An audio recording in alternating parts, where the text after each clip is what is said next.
Hello and welcome back to FinTech Focus TV with me, Toby. Today I am absolutely delighted to introduce you all to Harry Scola over at Taskize. Harry, how are you? Yeah, very well, thank you. How are you? Very good indeed, thanks. Very good indeed. Listen, great to have you on the show. Taskize have regularly been on FinTech Focus TV over the last few years. But the business has just been extraordinary in its growth and taken loads of plaudits. We'll be talking a little bit later on about you being a top 1% workplace in the financial technologist. But there's been loads and loads of good stories coming out of the business. But for those who haven't seen Phil and the rest of the team on an episode before, Harry, tell us a little bit about yourself. Tell us a little bit about Taskize and what you guys are doing at the moment. Yeah, sure. So Taskize founded back in 2012 by John O'Hara, Phil Slavin. Phil's been on a couple of your programs before. So John, 20 years experience in the technology sector within investment banking, one of the inventors of AMQP and helped create FPML whilst he was at JP Morgan. Phil, on the other hand, worked in both the buy side, sell side before joining Fidessa. And then they put their heads together and founded Taskize. Been live since 2016, so 5 years now, almost to the day. Live with 400 clients. Happy birthday. Yeah, thank you. Deeply integrated with a number of the top global buy and sell side organizations, which is fantastic. And the product itself, it's grown a hell of a lot since its first inception, since go live in 2016. So it's grown to really build out for the industry all of the different features it needs. I think that's one of the key things with you guys. I mean, every time I talk to or have Taskize on the show, we're talking about more clients and more success. So it becomes something there, which was, one of its very first episodes was just getting our first clients on board and doing a good job with all of those. Now it seems like it's almost an inevitable necessity, within the industry. And as that product's evolved and more things have been coming in, and the customer listening, I think is always a feature of Taskize. Mm-hmm. Tell us a little bit about the sort of real value you're adding and why that continues to happen. How Taskize becomes one of these. I think Phil and I were talking about it last time about it's an inevitable product now. It's something there which you feel you have to have, which is a great position over a relatively short position to come through to that, wasn't it? Yeah, exactly that. I think when people first see the product actually being used, creating their first Taskize bubble, which is essentially a ticket that you can create in your organization and bring other organizations into, and the speed at which you get the responses, you actually can connect with other organizations. It really does give that wow factor. I've done demos in the past to people that have actually not been able to join. They've had to reschedule over and over and over again because they've been on hold to their counterparty, sitting there going, "Oh, I should be in this training demo with Taskize, but I need to get this solved first." And it's the old analogy of the person pushing the cart with the square wheels and someone standing next to them with the round wheel saying, "Try this." And they go, "We haven't got time. We've got to get this cart up the hill." Where in reality, if they actually took the square wheels off, put the round ones on, that's what Taskize is trying to do. And it is, as you said, it is going to become inevitable. Love that, and love that analogy with it. And Harry, tell me a little bit about your role there. What are you doing in your team? So I head up the client delivery team, essentially one of the core teams within the company, face off to the clients, face off internally to just about every department. So we are responsible for onboarding all of the clients. That could be one of the small tier 4 organizations all the way up to the global organizations that we've got on board. So with the small clients, we're trying to make that as seamless as possible for them. It's kind of a click and play. They just want to sign up, have access to Taskize, and get on resolving queries. When we talk about some of the larger organizations, these are multifaceted projects that we're going to have to really sit down and work with the client with.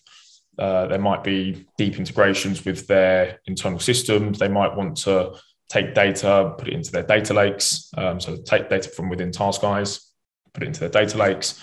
They might want to set up SSO, SCIM being the integration with their internal access system, so Active Directory, for example. So we were essentially responsible for all of those different areas, those core areas within client delivery, but then we face off to the other departments. So when we are speaking to clients and we're talking to them about the product, they might turn around and say, "Oh, it would be really useful if we could do this." And we just get some general feedback. Other clients have a lot more of a rigid type of feedback process. whereby we actually do commissioned work to help get the product up to speed within their different departments. Fantastic, isn't it? And I think, when you talk about that volume of client growth in terms of, I mean, you've been there since relatively early days as well, haven't you? And we've seen the business sort of grow and expand along that sort of time. With all those challenges, as you say, the difference between some of the larger organisations and some of the smallers and the various different levels of it, part of something like Taskize is all about reducing friction and making it easy for that sort of onboarding to happen. Mm-hmm. And I always say, it's like that swan analogy, isn't it, of gliding across the surface and seeing the legs going 10 to a dozen underneath the water. You're responsible for the legs going 10 to a dozen underneath it, making that whole thing as easy as possible for it. What are some of the ways that you've achieved that in your team? A number of different ways, different technology advancements within the company. So before, it used to be a very manual process to go out, literally sending Excel files saying, can you fill these out? We'll then take them in, we'd manually do the swan legs kicking around, processing it, passing it over to the operations team who would do similar type activities, all very manual or very slow. So now it's clients can sign up online, data's fed straight into our internal systems. We do some KYC checking just to make sure you are who you say you are. Click a couple of buttons and the client can go live. It is really just trying to evolve that technology internally. So on the product roadmap, for example, we do have additional tasks to actually keep increasing that process. And that's just the technical onboarding piece. We also have another area, which is actually the user onboarding as well. So when they first sign up, they get the automated welcome email to say, oh, hi, welcome to Taskize. But now we're actually implementing a system that's going to, when they first log in, give them in-app walkthroughs, allow them to train online remotely. So it helps with our scalability as well. And all of that will be linked to a newer help site that we're going to have as well in early 2022. Love that. And it's particularly like the thought process there about making it easier and easier for people to do that and how you can keep on evolving that. And look, change management's a massive part of all this, isn't it? And we're seeing more and more evolution of tech in the space. It accelerated, particularly over the last 18 months at levels we haven't seen arguably ever, despite the sort of rapid expanse of tech at various different ages. Tell us a little bit about how that's been happening and your views on that sort of subject. Yeah, so I think change management is definitely one of the harder aspects to try and overcome. You speak to clients and some of these people have been working in operations for 20, 30 years, doing the same thing in the same way that whole time. You go in there and, like I said, with the wheel analogy, you show them this nice round wheel and they go, sorry, I don't have time to look at this new way of working. I've got things to do. I need to sit here on the phone, sending my emails, and I just need to keep churning through this work, wait till 6 o'clock so I can go home. It's trying to overcome this with not just a gut feel, not just a sales pitch, but with facts and figures.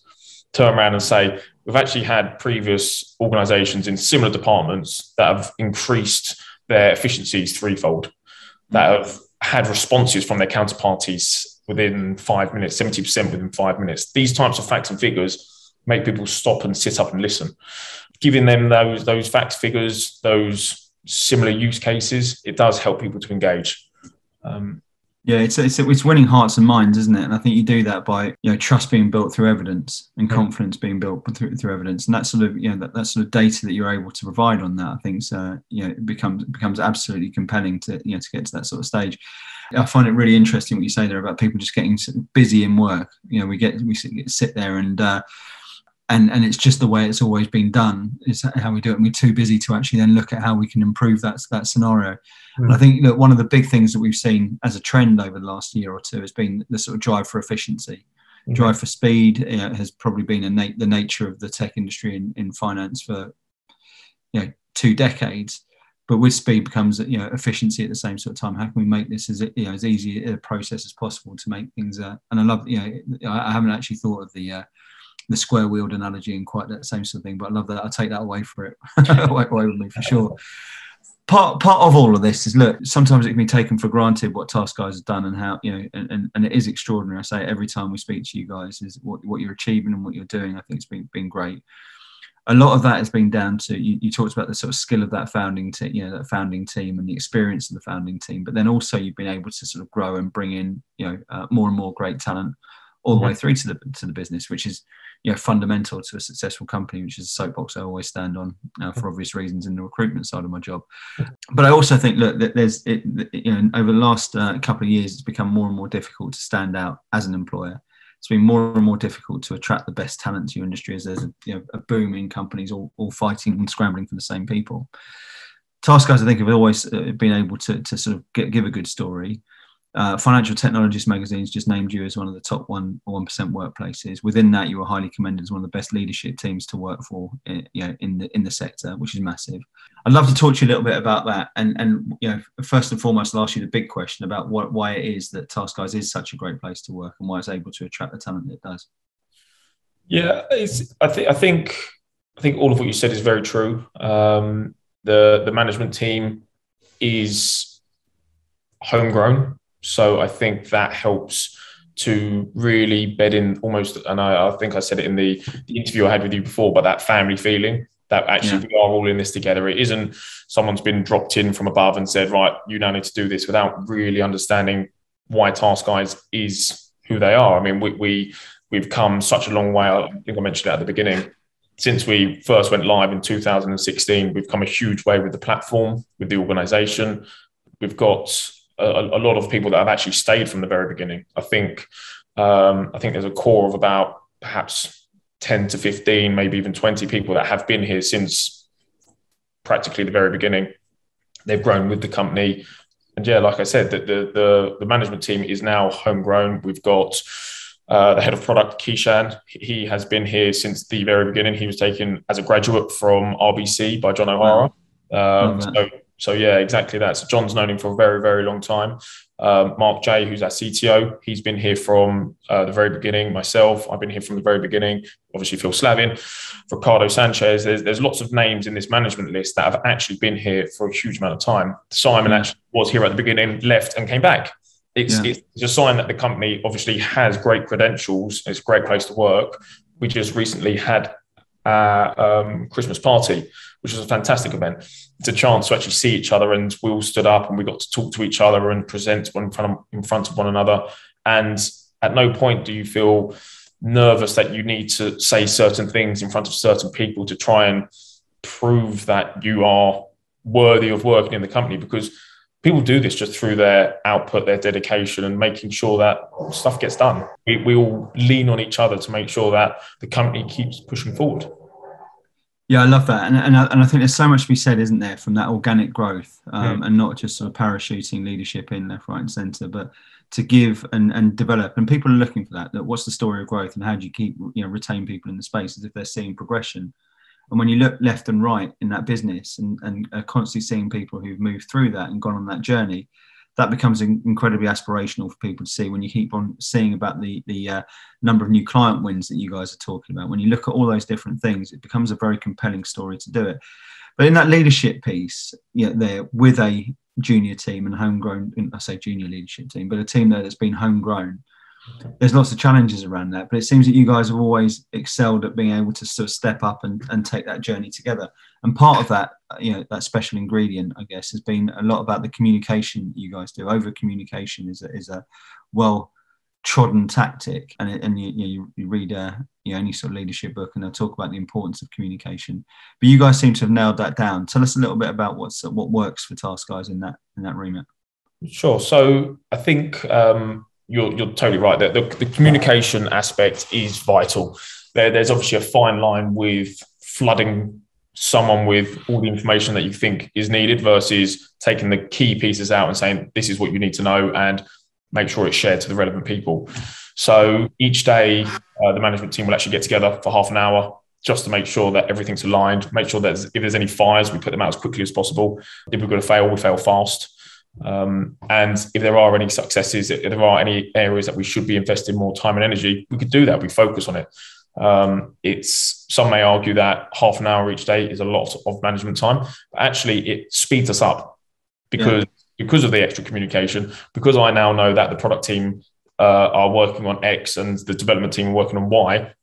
I now have better vision, better understanding of what's going on, so that when I turn around and have my team meeting with my team, I can actually turn around and say, as a summary, they're doing X and they're doing Y, and give them the next version down to help spread the information that's needed, make sure that everyone's on the same page. So yeah, as I said, I have a daily team meeting with my team. It's only 15 minutes, but it allows people to have the communication spread, but also it's a chance for people to interact. It's a part to make sure that we are all working from home. If I sit at home all day without having a meeting with anyone, without speaking to you, I'm going to sit there tapping my fingers thinking, oh, right, okay, well, I might take an extra long lunch, or I might just go and browse the internet, because you don't feel that sense of community, camaraderie, and you actually think, well, what is it that I'm actually trying to do today? You lose that kind of sense of you are at work and you are trying to get stuff done. And it's a chance just to socialize as well. I mean, my 15 minutes with my team, we bring a cup of tea, we sit down. It's a time to socialize. It's a time to say, is everyone okay? Yeah. Then is anyone feeling slightly unwell? Because we are still living in the world of COVID. So no, it's a great opportunity to, yes, spread communication, but also to spread that social interaction as well.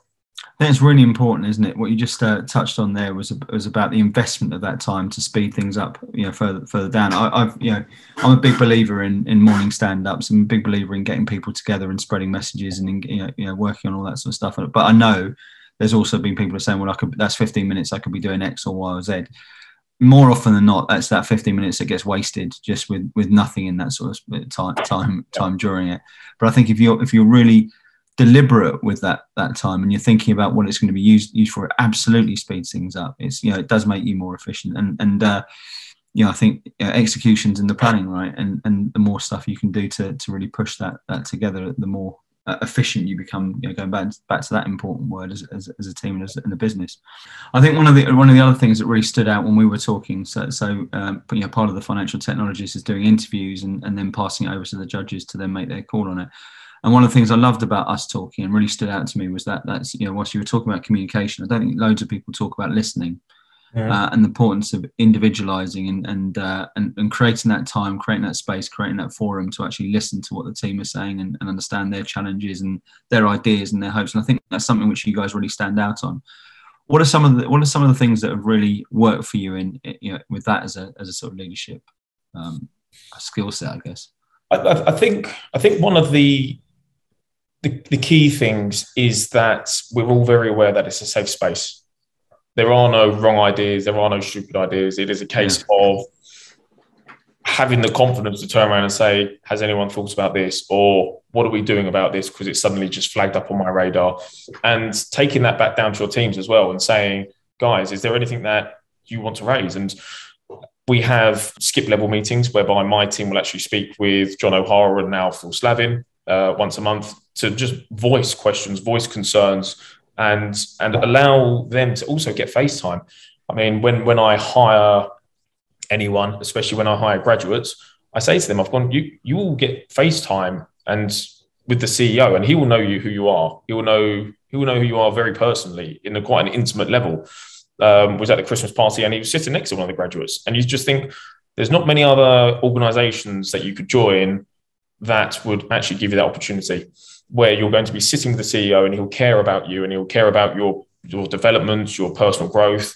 And I think showing that at all levels, from the CEO all the way down, it really does give you that confidence to put ideas forward, to make sure that your voice is heard and not just sit there with a sense of frustration because the thing you want changed, no one's listening to, and doesn't matter how loud you scream, no one's going to listen. You only have to just raise it as a talking point and we'll discuss it. If other people think it's a good idea, well, let's continue discussing it. If there's other rationale as to perhaps you weren't quite privy to one point of view and perhaps you misunderstood what it was that you're actually discussing, then okay, fine, we can end it there.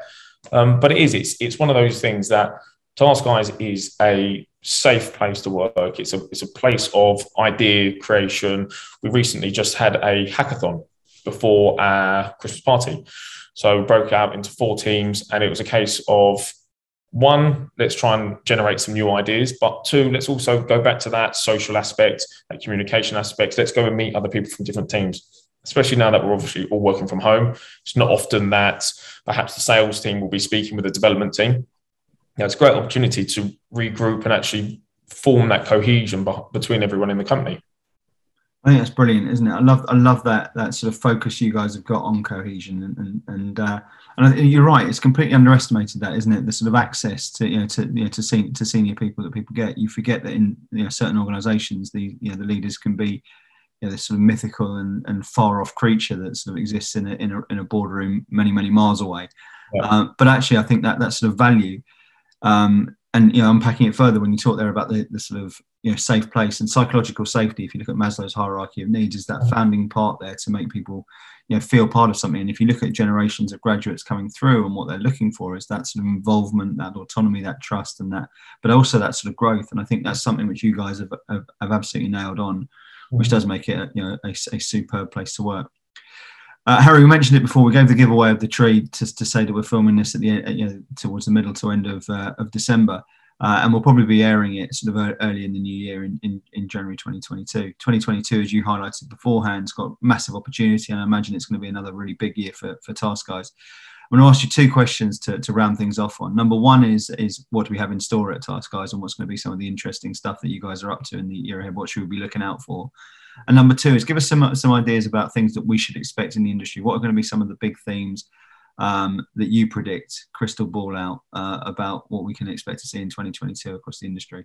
Sure. So I'll start with the industry. There's obviously the CSDR penalties appeal regulation coming through in February. We are currently building that out. So we're working very closely with Euroclear to make sure that they have a framework and a tool for their clients to actually raise appeals and disputes with them. So that's going to be coming through, which then ties straight in with hopefully the crystal ball of onboarding circa 800 more clients because of that regulation. So if it all goes well, we're hoping that by the middle of the year we'll have another 800 clients on top of the 400 already. So obviously, incredible. With the aim then that obviously if they're using Taskize for their CSDR penalty appeals, that we can actually then speak to them and actually get them to use it for all the other workflows that we offer. The CSDR buy and trade reporting, that's been pushed out, but when that does come back round, and it will, then hopefully we'll already have those clients onboarded to be able to then also deal with that as well. Other things that are coming through, we've got a number of integrations. So to think about the product roadmap, we've got a number of product integrations with some of the high street name tools that other organizations use. So Microsoft Teams, to name one. We've also got, on the sales point of view, we've got a number of large tier one organizations, hopefully pen to paper in early Q1. That will obviously be bringing a lot of work my way, but nothing better than a good challenge. You're ready. Yeah, that's it. So no, there's going to be a hell of a lot going on. The client side also always brings the product roadmap to the forefront as well. As I mentioned earlier, when a large organization comes in, they start using the platform, it usually works for 90-95% of their needs. There's usually that 5%, either a small tweak to something. They say, oh, can you also add this for us? Or in some cases, there's a complete different use case and they say, we need a larger piece of work. Can you help us do this? And I think the best thing with our clients, and it's a bit like kind of the theme I've had the whole way through, it's not an us and them. It's a real collaborative thing. We almost partner with these organizations, the Vanguards, the cities, these clients that we're actually really integrated with, that they're now putting us into their internal systems, their reporting systems. We're building specific features for them. You would have seen the city press release come out recently. We're working across in different regions with Vanguard, and they do see us as a holistic approach for problem solving. So I think through 2022, it's going to be solidifying those existing partnerships, but also, as I said, the sales pipeline, bringing through those large organizations as well, recreating. It's essentially a case of what we've already done, do it again, and do it again, and do it again, and do it again with all of these other organizations. And really, to the very first point we made, make custom inevitable. It is going to happen. We are the tool of choice for these large organizations. And they want to use it with all of their counterparties. So all of the other firms that are sitting there with the contracts in front of them, I do foresee that they end up signing. It's such an exciting thing, and this is why I love having Taskize on the show, because every single time it's a similar sort of story, and every single time we sort of follow up on it, it's happened, which is so unusual. There's a lot of chat and aspiration that you speak about to a lot of companies about, but it's been every year for about the last 4 or 5 years that you guys have come on the show. And every single time we're seeing progress, and we're seeing growth, and we're seeing new areas, and we're seeing response, most importantly, to what the customers are saying and where the opportunities are in the marketplace. And to me, it's always been those companies who are able to sort of identify issues and provide the solutions to them to really help companies out that have thrived. And you guys are absolute ambassador for that. So, Harry, look, I'm so pleased that everything continues to go apace for you and the team. If anyone's sat here thinking, right, I need a bit of that in my life and need to find out a bit more, how should they get in touch with you? How can they find out a little bit more? Sure. So the website, taskize.com, on there, huge amounts of information about the product, about how to get in touch with the sales team. It also gives you an opportunity to sign up directly. So either as one of the free packages sponsored by a organisation, or to go straight into a direct package as well. So all the information's on there, and hopefully by the time this goes out, will be the nice new shiny websites that we're currently having commissioned. Very exciting. I'm looking forward to seeing that. Mm-hmm. Harry, it's been an absolute pleasure having you on the show. Send my love to everyone at the team, and I love hearing about the rise and rise of a brilliant company. Keep up the good work, and I'm looking forward to seeing what 2022 has in store for you all. Thank you for coming on the show. Yep, lovely. Thank you very much, Toby. Really appreciate it. And thank you all for watching. We will see you soon on another episode of FinTech Focus TV. Thanks a lot.